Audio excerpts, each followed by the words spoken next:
पर बर्फ़ पड़ी हुई है इस वाले हिस्से में जाएंगे।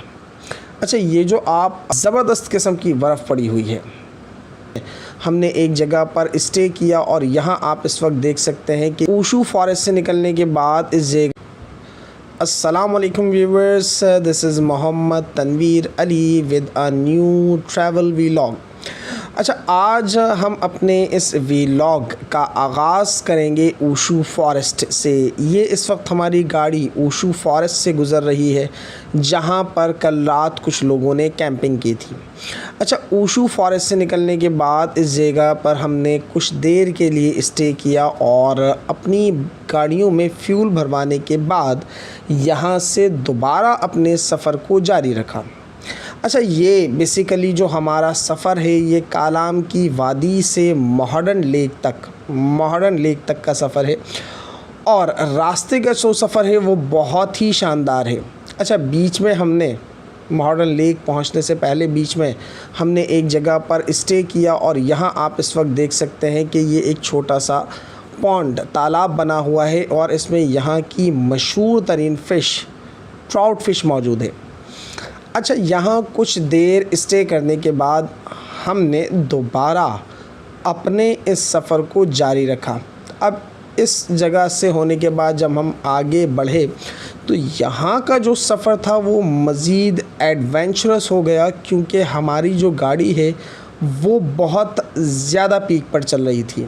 आप इस वक्त देख सकते हैं कि हमारी गाड़ी बहुत ज़्यादा हाइट पर है और नीचे हमारे साथ दरिया बह रहा है और ये जो रोड है ये पक्की रोड भी नहीं है।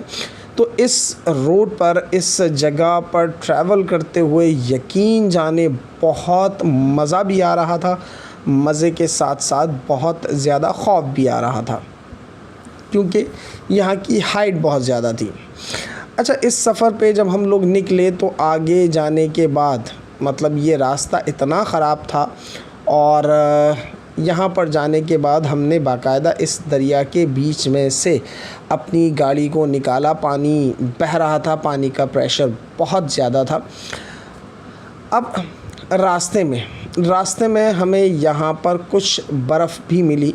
अच्छा, यहाँ सबसे बड़ा इशू ये था कि सिग्नल्स नहीं थे और कम्युनिकेट करने का जो भी तरीका था वो यहाँ से बिल्कुल ख़त्म हो चुका था, डिस्कनेक्ट हो चुका था। अब ये इस वक्त हम लोग मोहर्डन लेक पहुंच चुके हैं। मोहर्डन लेक पर साइडों पर बर्फ़ पड़ी हुई है, ठंड का मौसम है, ऊपर पहाड़ों की चोटी पर इंतहाई ज़बरदस्त किस्म की बर्फ़ पड़ी हुई है।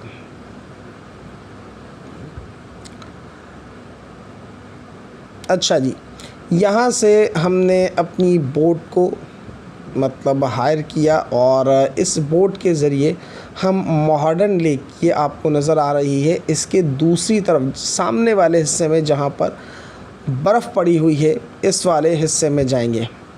अच्छा, ये जो आपको अभी पहाड़ नज़र आए हैं, यकीन जाने इतने खूबसूरत लग रहे थे, ऐसा लग रहा था जैसे किसी ने कोई सीनरी बना दी हो, कोई बहुत ही खूबसूरत इमेज बनाई हो। और ये जो आपको एरिया है इस वक्त ज़्यादा बैरन मिलेगा, यहाँ पर हरियाली नहीं है, क्योंकि अगर ये गर्मियों का बारिश का सीज़न होता तो आपको यहाँ पर हरियाली मिलती, लेकिन यहाँ पर किसी किस्म की बारिश नहीं हो रही। और हमने यहाँ पर इस बोट को हायर किया और इस बोट में बैठकर मोहर्डन लेक की दूसरी तरफ हम लोग जा रहे हैं। अच्छा, इसका पानी इतना ज़्यादा साफ़ था कि जो नीचे की जो सरफेस है वो बिल्कुल क्लियर नज़र आ रही थी। अब इस मोहर्डन लेक पर पहुंचने के बाद हम दूसरी तरफ आए तो दूसरी तरफ लोग बेतहाशा लोग यहाँ पर आए हुए थे और इन्जॉय कर रहे थे। मुख्तलिफ़ लोग अपनी फैमिलीज़ के साथ बाकायदा पूरा कैंपिंग का सामान लेके आए हुए थे यार, और क्या ज़बरदस्त माहौल था। इस वक्त मैं जिस जगह पर चल रहा हूँ यहाँ पर बर्फ़ पड़ी हुई है, लेकिन इशू ये है कि ये बर्फ़ जो है पूरी तरीके से जम चुकी है, जिसकी वजह से इसके ऊपर चढ़ने में बहुत ज़्यादा मसाइल हो रहे थे। अच्छा, ये जो शहद वाले भाई हैं इनसे मैंने बात की थी लेकिन अनफॉर्चुनेटली जो आवाज़ है वो रिकॉर्ड नहीं हो सकी, क्योंकि मेरी जो सेल्फ़ी स्टिक है इसकी पिन प्रॉपर अंदाज़ में नहीं लिखी थी, जिसकी वजह से मैं इनकी बातों को रिकॉर्ड नहीं कर सका। अच्छा, ये बेसिकली मुझे इस वक्त सलाजीत दिखा रहे हैं। सलाजीत इनके पास 3 डिफरेंट तरह का सलाजीत था। ये पहला जो शॉपर में है ये 1200 रुपये तोला है, दूसरा वाला 800 रुपये तोला, और ये जो तीसरा वाला सलाजीत है ये इन्होंने 600 रुपये तोला हमें रेट दिए थे। अब सलाजीत इन पहाड़ों पर से, इन पहाड़ों की ऊंचाई के ऊपर से मिलता है, और ये मर्दों के लिए बहुत ज़्यादा ताकतवर होता है, जोड़ों के दर्द के लिए बहुत ज़्यादा बेहतर होता है, लेकिन इसका इस्तेमाल हम आम तौर पे सर्दियों में ही कर सकते हैं। अच्छा जी, अब आ जाते हैं ज़रा शहद की तरफ। यहाँ इन्होंने मुझे मुख्तलिफ़ तरह के शहद दिखाए, और एक छोटी मक्खी का शहद था, एक बड़ी मक्खी का शहद था। अच्छा, इसमें भी कंडीशन ये थी कि बाहर के मौसम का शहद है या फिर जो नॉर्मल सीज़न होता है बाहर के अलावा, स्प्रिंग सीज़न के अलावा, उस मौसम का शहद है। ये जो रेट इन्होंने मुझे दिए, अच्छा रेट जो इन्होंने मुझे दिए ये तकरीबन 3000 रुपये किलो छोटी मक्खी का शहद और 2500 रुपये किलो बड़ी मक्खी का शहद। अच्छा, मज़े की बात बताऊँ, ये शहद जब मैंने टेस्ट किया तो मैंने इससे ज़्यादा खुशबूदार, इससे ज़्यादा टेस्टी शहद इससे पहले कभी नहीं खाया था। और इस शहद की बाल्टी में यहाँ पर छत्ते भी पड़े हुए हैं। अब मैंने ये जो खान भाई हैं इनसे थोड़ा सा मजाक किया और मैंने कहा कि यार ये शहद असली है या नकली, कहीं मार्केट से लाकर तो नहीं बेच रहे। तो उसने कहा भाई यहाँ से कालाम की वादी का जो सफ़र है वो तकरीबन 1.5 घंटे का है। तो मैं इतना बड़ा बेवकूफ़ तो नहीं हूँ कि मैं कालाम से शहद लाकर यहाँ पर बेचूं, जबकि मुझे जंगल में जो शहद है वो आसानी से मैसर है। इसके बाद हमने इन भाई से कुछ शहद ख़रीदा और इसके बाद आगे चले। अब यहाँ पर ये एक छोटा सा स्टॉल टाइप इन्होंने लगाया हुआ है।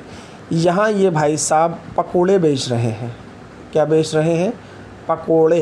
अच्छा, पकोड़े की जो प्लेट थी इन्होंने हमें बताया कि इसके रेट 200 रुपीज़ हैं, 200 रुपये की एक प्लेट पकोड़े की। और टी के जो रेट थे वो 100 रुपये की चाय थी और तकरीबन 150 रुपीज़ की कॉफ़ी। अच्छा, अनफॉर्चुनेटली इन लोगों की बातें भी मैं रिकॉर्ड नहीं कर सका। इन लोगों ने अपने नाम भी बताए थे, लेकिन पिन सही से ना लगने की वजह से कोई भी इंफॉर्मेशन रिकॉर्ड नहीं हो सकी।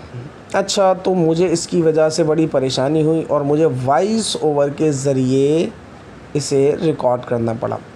अच्छा, ये मज़े की बात, यहाँ पर जो हमने पकोड़े लिए, जो चाय पी, इंतहाई ज़्यादा टेस्टी पकोड़े लग रहे थे, क्योंकि शदीद सर्दी का मौसम था। -3 टेम्परेचर चल रहा था। मैंने यहाँ पर अपने मोबाइल में टेम्परेचर चेक किया तो -3 -4 टेम्परेचर चल रहा था।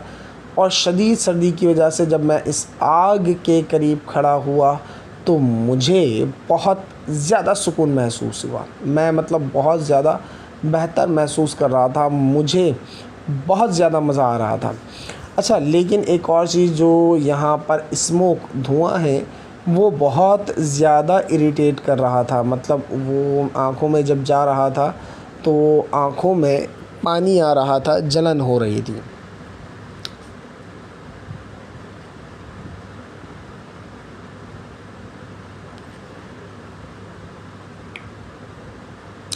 अच्छा, अब ये जो भाई यहाँ पर बैठे हुए हैं इनके पास पकोड़े के अलावा, चाय के अलावा, इसके अलावा कॉफ़ी भी मौजूद थी और कॉफ़ी के साथ साथ इन लोगों ने अपने पास गन भी रखी हुई थी। अच्छा, जैसा कि हम लोग जानते हैं कि पठान जो पश्तून फैमिलीज़ हैं वो अपने साथ गन रखना बाइस से फ़ख्र महसूस करती हैं। तो यहाँ पर इन लोगों ने मुख्तलिफ़ तरह की गन्स, बाकायदा स्नाइपर जो लॉन्ग गन होती है वो भी अपने पास रखी हुई थी।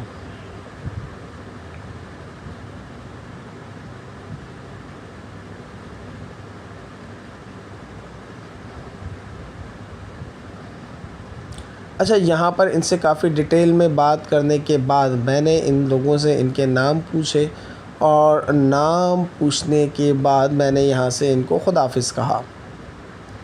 अब ये जो बर्फ़ वाला एरिया है इस पे मैं स्लिप हो रहा था। मतलब यार क्या मंज़र है, पीछे बड़े बड़े दरख्त, एक खूबसूरत झील के किनारे पड़ी हुई बर्फ़ क्या खूबसूरत मंज़र पेश कर रही थी। अच्छा, इस बर्फ़ पर चलते हुए मैं अब बोट किश्ती वाले के पास जा रहा था, क्योंकि मेरा इरादा ये था कि मैं यहाँ पर मौजूद किश्ती वाले से बात कर सकूँ, उससे डिस्कस कर सकूँ कि अगर लोग इंडिविजुअली आना चाहें तो वो कितने पैसों में इस बोट को हायर कर सकते हैं। अच्छा जी, ये जो कश्ती वाला यहाँ पर बैठा हुआ है, मैंने कोशिश की कि इससे ज़्यादा इन्फॉर्मेशन ले सकूं। अब मैंने सबसे पहले इससे इसका नाम पूछा, इन्होंने नाम बताया। नाम बताने के बाद मैंने इनसे ये पूछा कि भाई अगर हम इस बोट को मतलब सामने वाले हिस्से से यहाँ तक आने के लिए इस्तेमाल करें, तो इन्होंने जो मुझे रेट बताए वो रेट थे 200 रुपीज़ पर पर्सन, एक बंदे के 200 रुपये, जो कि बहुत ज़्यादा एक्सपेंसिव नहीं है, अच्छे रेट हैं और मुनासिब रेट हैं, क्योंकि इतनी दूर जब आएगा तो बंदा कुछ ना कुछ तो रोज़ी कमा कर लेके जाएगा ना भाई। ये लोग भी तो यहाँ पर बेवकूफ़ नहीं है ना कि अपने शहर कालाम को छोड़कर यहाँ आए हुए हैं। और इस बोट में 6 लोगों की, 8 लोगों की, समटाइम्स 12 लोगों के बैठने की जगह होती है। अच्छा, मैंने इससे यहाँ पर एक और सवाल किया। मैंने पूछा कि भाई आप यहाँ पर इतनी दूर आए हुए हो, कितने दिन तक रहोगे? तो उसने कहा कि करीब ही मेरा घर है, लेकिन 3 या 4 दिन बाद ये जो मॉडर्न लेक का इलाका है पूरी तरीके से बर्फ़ से भर जाएगा और यहाँ पर इतनी बर्फ़ होती है कि एक पूरा आदमी उस बर्फ़ के अंदर धंस सकता है। तकरीबन 8 फुट से ज़्यादा बर्फ़ यहाँ पर पड़ती है। तो हम बहुत अच्छे सीज़न में पहुँचे, बर्फ़बारी 2-4 दिन में होने वाली थी और ये सच साबित हुआ, क्योंकि जब हम वापस आए तो हमें यहाँ पर इंतहाई ज़्यादा बर्फ़बारी होने की ख़बर मिल गई थी। अब दूसरी चीज़ मैंने इनसे पूछा कि भाई अगर हम इस बोट को कलेक्टिवली एक साथ पूरी फैमिली करवाना चाहें, 200 रुपीज़ के हिसाब से 8 सीटों के 1600 बनते हैं, तो क्या आप डिस्काउंट देते हैं? तो इन्होंने कहा बिल्कुल हम डिस्काउंट देते हैं। वो डिपेंड करता है कि हम किस शख्स को या किस फैमिली को कितना डिस्काउंट देंगे, लेकिन 200 रुपीज़ एक ऐसी एक्सपेंसिव रकम नहीं है कि जिसको यहाँ पर इतनी दूर घूमने आने वाला शख्स अफोर्ड ना कर सके। अच्छा, मैं जो आया था यहाँ पर टूर पैकेजेस वालों के साथ आया था और ये सामने जो शख्स आपको इस वक्त खड़ा हुआ नज़र आ रहा है जो कि हाथ हिला रहा था, ही वॉज़ माई गाइड। अब ये टूर पैकेजेस वाले फैमिली मतलब डिफरेंट फैमिलीज़ यहाँ पर बैठी हुई हैं, डिफरेंट लोग यहाँ पर बैठे हुए हैं।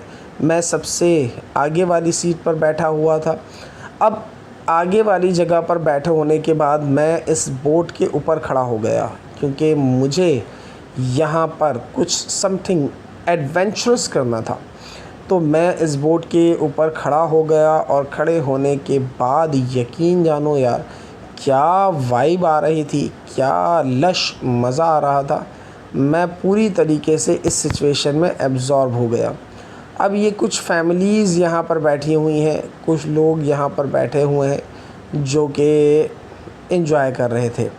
अब मैंने कैमरा जो है वो टर्न किया और चारों तरफ के मंज़र को कैप्चर करने की कोशिश की। ये आप मेरे चारों तरफ देख सकते हैं, मैं इस वक्त बोट पर खड़ा हुआ हूँ और हमें बोट वापस उसी जगह पर ला रही है जहाँ से हम निकले थे। अच्छा, यहाँ पर आने के लिए आप बस या कार का इस्तेमाल नहीं कर सकते। You need to have a jeep. आपको एक जीप की ज़रूरत पड़ेगी, 4x4 कहलाती है, तो कालाम से आप मॉडर्न लेक तक बस के ज़रिए नहीं आ सकते, गाड़ी के ज़रिए नहीं आ सकते। यू हैव टू हायर, आपको डेफिनेटली क्या करना पड़ेगा, एक 4x4 जीप हायर करनी पड़ेगी। अच्छा जी, अब हम यहाँ से होते हुए पहली वाली जगह पर जहाँ से हमने अपने सफ़र का आगाज़ किया था वहाँ पहुँचे, और वहाँ पहुँचने के बाद जैसे ही मैं उतरा तो मैंने देखा कि ये जो सामने पहाड़ हैं इनके ऊपर अभी तकरीबन घंटे 1.5 घंटे पहले बर्फ़बारी हुई है, बहुत शदीद बर्फ़बारी हुई है। अब हम अपनी गाड़ियों में बैठे और गाड़ियों में बैठने के बाद वापसी के सफ़र का आगाज़ किया। रास्ते में ड्राइवर ने गाड़ी रोकी और मैंने इस बर्फ़ीले पानी से, इस ठंडे पानी से यहाँ पर वज़ू किया। अच्छा, इसका जो टेस्ट था बहुत ही शानदार, बहुत ही मीठा था। इसके अलावा मैंने जब इस पानी में अपने हाथ डाले तो मेरे हाथ बाकायदा सुन्न हो गए थे, इतना ज़्यादा ठंडा पानी था। लेकिन नमाज सबसे पहले है, अल्लाह रब्बुल इज़्ज़त की इबादत सबसे पहले है। तो इस ठंडे पानी में मैंने वज़ू किया और यहाँ पर फिर मग़रिब की नमाज़ अदा की।